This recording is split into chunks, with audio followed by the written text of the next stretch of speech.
కూటమి ప్రభుత్వం అక్రమ కేసులు పెడుతున్నా బెదరకుండా మాకు అండగా నిలుస్తున్న సర్వేపల్లి కుటుంబ సభ్యుల రుణం తీర్చుకోలేనిదని మాజీ మంత్రి కాకాని కుమార్తె పూజితమ్మ అన్నారు.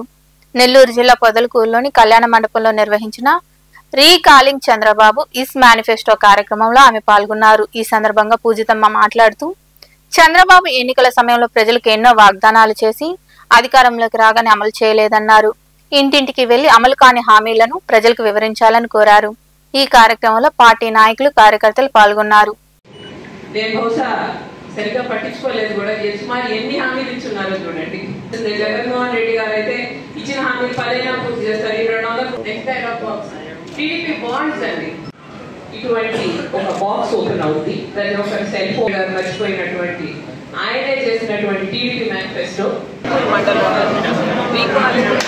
నాయుడు మేనిఫెస్టో ఇక్కడ ఉండే వాళ్ళందరూ ఈ ప్రభుత్వం అంటే ఎంత కోపం ఉంది, వ్యతిరేకత ఉందనే తెలుస్తుంది. కార్యకర్తల్లో ప్రజల్లో ఈరోజు చూస్తున్నాం ఇంతమంది కథలు వచ్చాయి. ప్రోగ్రాంలు అనేది నిదర్శనం ఇంత వ్యతిరేకత ఉంది అనేదాన్ని. కేవలం మేము ఇచ్చామంటే మీకు హామీలు పూర్తయ్యాయా లేదా, పెన్షన్లు టైంకి వచ్చాయా, ప్రభుత్వం తరఫు నుంచి విద్యా దీవెన అయితే ఏమి, వసతి దీవెన అయితే ఏమి, పెన్షన్లు అయితే ఏమి, ఒకటి కాదు రైతు భరోసా అయితే ఏమి, ఒక వర్గం అని కాదు, ఒక వ్యక్తి అని కాదు, ప్రతి ఒక్కరికి న్యాయం చేసినటువంటి ముఖ్యమంత్రి జగన్మోహన్ రెడ్డి గారు. అన్యాయం పెద్దది, అది గుర్తుంచుకొని ప్రజలకి న్యాయం చేసే ప్రయత్నం చేయాలి.